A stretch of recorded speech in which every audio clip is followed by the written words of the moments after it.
Studio 12 in the south end zone of Kyle Field. We're glad to be joined by our Director of Athletics, Trev Alberts, here to discuss an array of topics. And it's been a while since we caught up with you. There's plenty to talk about. But first, how is everything? Hope you had a nice Christmas, rang in the new year. Here we go. Spring sports are underway. Our diamond sports are about to start. But hope you're doing well as we find you here in early February. Well, thank you. And it has been a bit, but we're doing well. Things are going well. Obviously, everybody's working really hard. Just so proud of all of our programs. I think about this a lot. At places like Texas A&M, you have an opportunity to really chase excellence in everything, and you don't have to pick and choose. You don't have to sort of tier your expectations, or we're going to try to be good at this, but over here we're not. I think about our academic support team and life skills, and I think about the GPA and the graduation success rates and the academic progress. Like, of all the chaos you hear about in college athletics, and it's real, and I'm sure we'll talk about it a little bit more. What I'm proud about is that Texas A&M continues to not lose focus on the things that really matter. Yes, we have to operate in a system that we didn't necessarily desire or help create, but we need to focus on what's best for student athletes and help them get their degrees. And so all of that's really good. And then you add on some of the competitive success we've had. It's a really fun and good time to be an Aggie. Yeah, you mentioned with all the things going on before we even get to them, though, but A&M could almost kind of be a roadmap of how to navigate it with all that's happening here right now. Well, I think the chief challenge is, so the chief strength of Texas A&M is our scale. I mean, the association of former students, just the passion of the 12th man, the size of the undergraduate population, the endowment, all of the things that matter, our ability to fill Kyle Field, no matter who we're playing. At the same time, the challenge then, of course, is the scale, because how do you, in a time of disruption, how successfully can you bring everybody into alignment and coalesce around a vision and strategy to ensure that Texas A&M is well positioned? I'm proud of that. I would tell you that the decision makers and those people in charge of not only the athletic department but of this university are tremendous leaders and are working hard together to ensure that Texas A&M is well positioned, and I think we are. All right, and like we said, an array of topics to hit, and I think you probably knew I had to start here. Hadn't seen you since, or at least in this environment, interview setting, since the end of football season. What a year for Coach Elko and the guys. First college football playoff appearance for Texas A&M in its history, finishing in the top 10. The AP poll came out a few weeks ago, the final one. The Aggies ranked number 8. Just to have all that happen for Coach Elko in year 2, does it just scream to you that it's going exactly where you want it to go with this man in place? Oh, no doubt about it. I think I don't know that the average fan or person understands just how critically important that early success really is. So much about ultimately what leads to sustained success is that initial success, and it's that momentum, that tangible momentum that people can see. Oh, okay, well, we've got this new leader. We were here, and we're taking these incremental steps, and look at what the results look like. And obviously, that impacts what donations look like. That impacts what the interest in the portal looks like. That impacts what the interest of high school graduates. People want to be part of a winning program. Whether you're an assistant coach, whether you're an administrative person working in football, people want to be a part of excellence. And so that early success and it's validation of everything that we thought, right? And of course, was everybody thrilled that we couldn't find a way to pull it out against Miami and Kyle Field? There's only one team at the end of the year that felt good about themselves, and that was Indiana. Yeah. But we need to celebrate the positive things, like you said. And the positive things are that Mike and his team continue to build the apparatus around the football program that's necessary to have sustained success. And their belief, their hard work, their strategies are coming to fruition, and I continue to think that the collaboration between administration and football, again, in an unregulated environment, it really demands all of us working hard, hand in hand. And Mike's just been such a great partner. He works really hard at it. He's smart. The culture is really good. Football had its highest cumulative GPA in their history like that's an indicator of some really positive things. And then you see their work in recruiting and in the transfer portal, restocking, finding those areas of need. It's this constant self-evaluation of where are we today? What do we need to do? What do we adjust? What do we adapt to? And I'm very confident with the guy that we have in charge that he's capable of doing those things. Yeah, you hit on it. Just such a fun season to watch. I mean, you could go through it all just early in the year to go to South Bend and win that way. To empty out Tiger Stadium in Baton Rouge like maybe it never has before, all the way to the most historic comeback this school has ever seen, and it culminated with the first ever playoff appearance. I mean, just a tough loss late. If you lose in the playoff, it's going to hurt. I get that. But that can't overshadow just all the progress and all the good that team did. I think last year's team showed what Texas A&M is capable of. Mm-hmm. And the point is, the beauty of it, and this is why you want to be at Texas A&M, is nobody's satisfied. And I love that. You never want to be at a place where, people can get lethargic or sort of just accept a certain position. Texas A&M rightly should be in the upper quartile consistently in football. It matters enough. We resource it enough. We have the right coaches and the right strategy through NIL and other things. And it really just comes down to us not doing it to ourselves, right? It's us having the personal security and humility to work together. That's who our head football coach is. That's who he surrounds himself with. And but again, I can't thank the 12th man enough. I just, in an environment, as you know, Will, that is so much now dictated around revenues and what kind of revenues we can generate, having Kyle Field in 2014, when a few people, or maybe a lot of people, a long time ago when I didn't even know anything about Texas A&M, had the vision to dive into Kyle Field and retransform this place into a place that ultimately it's an NFL stadium that generates significant revenue, is paying dividends today. And we are just grateful that we get to have the privilege of working here and helping to work with these coaches. Mm-hmm. Now, that's football. And like I said, here we go with the spring semester, a lot of spring sports starting. But I can't leave the fall until we discuss the national championship. That run through the NCAA tournament by the volleyball team and head coach Jamie Morrison. I mean, you think about the comeback win over Louisville, the historic victory over Nebraska, and really to kind of dominate the Final Four in the way they did in Kansas City. Just, you talk about historic. What Jamie Morrison and the Aggie volleyball team did, that will live for a long time around here. Well, Jamie Morrison is an outstanding leader. He's a great man. And he's going to be the head coach of Aggie volleyball for a long time. Mm-hmm. And he has a chance to do – the beauty is he has a chance to do something that's never been done here before. He's already done it. But I'm talking about a legacy-building thing where you build a volleyball program that's amongst the elites year in and year out. There's where he's heading. I mean, he's building a juggernaut here, and he's doing it because he understands volleyball, but he understands people. I've never seen somebody who does a better job of culturally – sort of just working with young people in a way that has them coalesce. Now, Bucky's doing an outstanding job. We'll get into him in a little bit.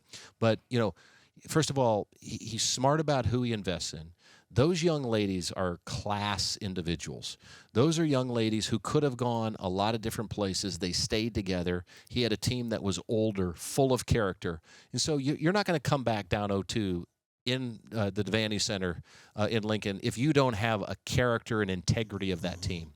And then, when they came back, as you mentioned it, those last two games, nobody had a chance. Our team had so much confidence. They were playing so well.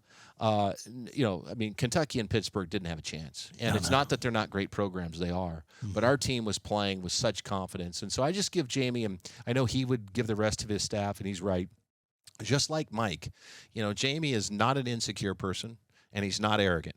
And so he surrounds himself with fantastic people and other coaches who can push him.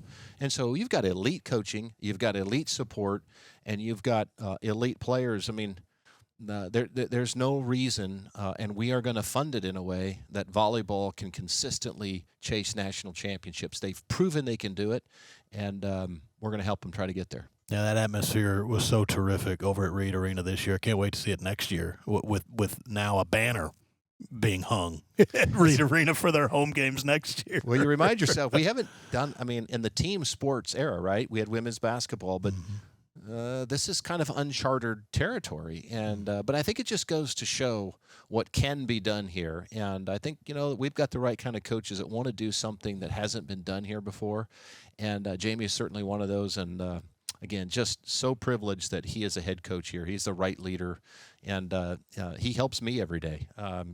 We've got coaches that are smart enough and strategic enough that they can help the administration too. This is not a sort of administration versus the coaches. This is a collective sort of strategy and vision between all of us about how we chase competitive success. We have Trev Alberts with us, our AD, here on Studio 12 in the south end zone of Kyle Field, and we will shift over to the spring semester. Now, your basketball teams, they're the ones that always overlap those semesters. They play through Christmas on into now. But, I mean, Buckyball is just it's caught us. We're caught up in it here in Aggie land. It's starting to – the nation is starting to notice this term Buckyball, but describing it, there's so much to it. Yeah, you can talk about pace of play. They shoot threes. They're aggressive defensively, but it's kind of permeated within the group. They have a mentality. Bucky McMillan himself has that character that you kind of talk about. I mean, there's just so much that goes into Buckyball, but one thing I do know about it is that it is so fun to watch and unfold this process that he has implemented here at A&M since you hired him, and then just to watch the way their games unfold on a given night.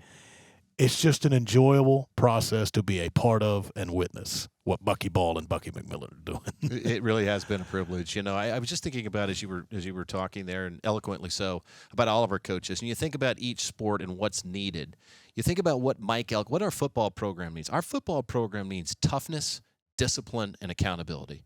And Mike Elko is delivering in those critical areas. We've had talent in football before, right? Mm-hmm. But maybe we didn't achieve. So he's doing exactly that. Jamie Morrison's built this culture around care and love and support and just a leadership style that works for volleyball, okay? And those young ladies want to play for him. You come over to Bucky, right? And you think about men's basketball. And when we went through that process and we were trying to understand how do we jumpstart men's basketball? Of course, we're running a business here. We got to pay the bills. And so how do we find a way in a prominent men's sport to engender the kind of support and interest that ultimately, can equate to dollars? First of all, you start at the top, and you start with somebody that's likable, that's energetic, that's passionate, that can't wait to be here. That wants to be out and engage with people, and he's not insecure. I mean, there's no arrogance to him. I don't know who could be a better fit for Aggie basketball, men's basketball, than Bucky. I mean, this is a guy that is so secure in himself that he hired a staff of former head coaches, very highly thought of. Mm-hmm. He's this young coach, having never coached here before, and he did that because he's confident in himself. He's humble. And he's trying to win games for Texas A&M. But the system that he employs, I think it's fun to watch. I think our fans, and at the end of the day, it's so interesting to me. The 12th man, I think about our fans. I really believe that most of them understand that we're probably not going to win every game in every sport. But you know what? If we put teams out on the court that are playing like everything they got, and they're playing together, they're not going to be perfect. We're going to miss three-pointers. But you can cheer for that kind of team. Mm-hmm. And so I think the biggest thing is just the way they play. There's 10 or 11 of them, and they're out there fighting. And our tallest guy might be 6'5", and you got 2 7-footers, but we're not afraid. And that guy down in the paint's managing to get double-doubles every night. That's fight. That's hard. That's just, that's grit and determination. I'm speaking of Rashawn Agee, obviously, what he does. But, yeah, you're right. And I think Aggies can identify with that, right? These are our fans are hardworking people. They've had to overcome stuff. They're gritty. It's just that's what being an Aggie is. And so I think he's got a team that reflects the values of Texas A&M. Now, we're not going to win every game, but he's going to continue building this program, and I think the sky's the limit. I think Bucky has an opportunity to do something in men's basketball that's never been done here before. Yeah, just what he's implementing, it's so easy to get behind. Yeah. It goes beyond style of play. Yeah, that's fun to watch when you go to the arena, but just the way he's brought a really new group together so quickly. Yeah. That says something about the guy he is, Bucky McMillan, maybe even more than the coach. To bring a group of new characters together, that quickly. Yeah, it's very clear, and while we won't get into any personnel things, but I watch very closely and very early on as you're trying to bring that team concept together. Remember, you have a bunch of individuals you've brought in who are very successful individually, and I watched him make tough decisions. I watched him not play certain players. I watched to teach a lesson, and as a young coach, very early on, to have the courage to do no. That's not how we're doing things here. In spite of the fact that it might put you in a position to lose the game, I thought said a lot, and ultimately it's what's in the best interest of those young men anyway. And so, no, we're really fortunate that Bucky is our coach, and we're going to keep supporting him as hard as we can. And like we said, so much going on here at A&M right now. Spring is so busy. So many sports just coinciding with one another. I always say the West Campus, you get late in February and on into March, the West Campus is a beautiful place to be on a nice afternoon. You can catch multiple Aggie sports. But is there just something particular about when our diamond sports get it going? We catch up with you first week of February, which means that's softball's opening week out at Davis Diamond, and then next week we'll get baseball started at Bluebell Park. Is there just something that captures Aggie land when the Aggies get out the bat and the ball and the cleats and they hit the dirt again, whether that's Tricia Ford and softball at Davis Diamond or Mike Early and Aggie baseball over at Bluebell Park? Yeah, it's one of the things that, in my 2 years here, very early on, what is different? I mean, culturally at Texas A&M, those diamond sports, the level of interest and the support and the importance of them to not only our athletic department but to our entire community and our institution are really, really high. And so, what's really neat about, you mentioned the fall sports. We had this early success in volleyball, and we've transitioned into some more fun. It's sort of like this momentum, the ball is rolling in a positive way. The coaches, we're going to have a head coaches meeting on Thursday, and it's just been really refreshing to watch our coaches, all of whom, and you've mentioned Trish and Mike, and just working together and learning things from each other and being partners with each other. And we are really excited. First of all, I went out to the indoor track meet, and Coach Henry has another squad, both men and women. School records are falling by the week right now. So I mean, that's extraordinarily exciting. The golfs are off to a great start. Tennis is, I think, are 2 and 8 now. I think men's tennis has really taken a step forward. So just really proud of all of it. But I'll tell you what, Mike Early's got a really good roster. He's got a good baseball team. We've got to stay healthy. I think one of the things last year that probably didn't get communicated enough was just the level of injury and what happens. When you have guys that probably should have been hitting 7, 8, 9 that are hitting 1, 2, and 3 because of injuries. So people don't, sometimes the dominoes of injuries and what happens to other positions are real. So we can stay healthy. I think Mike's got a chance of having a really good team. And then, Trish just, she's got her system built, and you're going to have a team that's very tough, that can hit the ball really hard. And they're not going to be afraid of anybody. She's working through some of the pitching. I think we have some opportunities there, but obviously you're replacing an All-American pitcher. That's going to make an impact.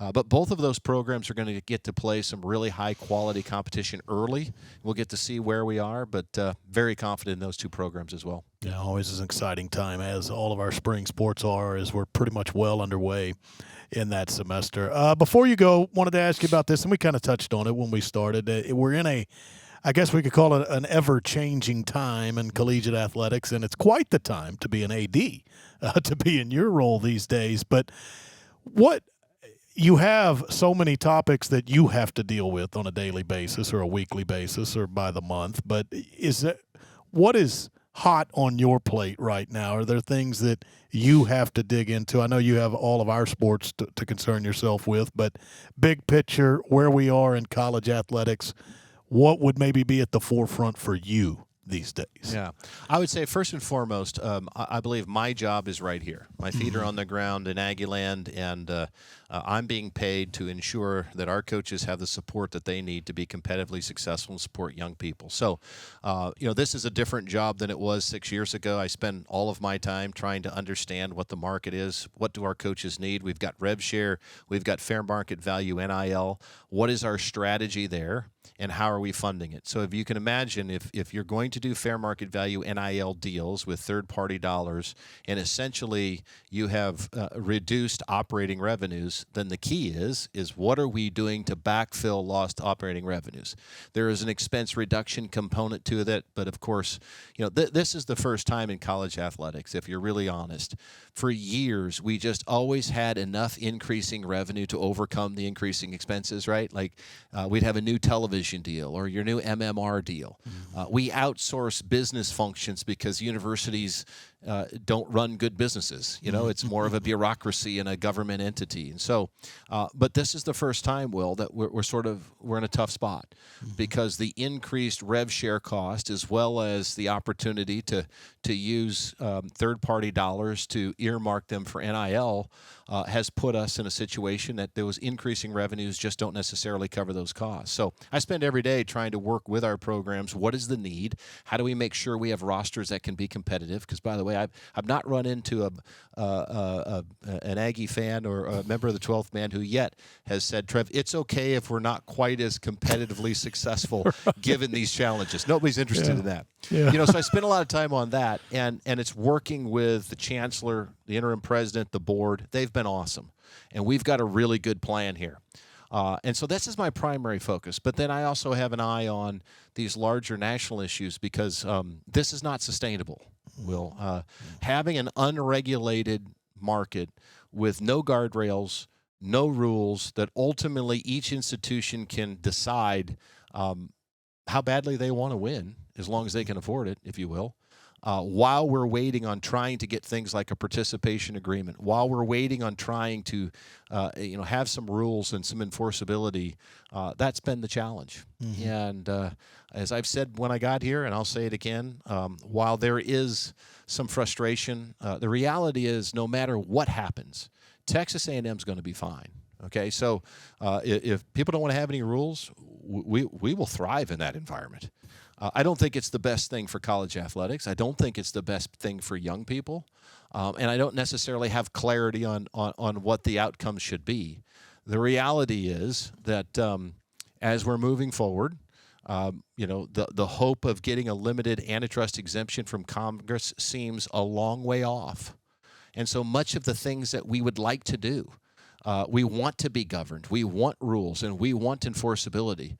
Without those things, this isn't sustainable. And it's not sustainable for Texas A&M. And if it's not sustainable for Texas A&M, it certainly isn't sustainable for many of our sister universities across the country. So we'll see where that goes. We're going to continue working, and the SEC is working hard, Commissioner Sankey and others, to think about, what are some potential solutions. But in the meantime, that's our job. The job has changed.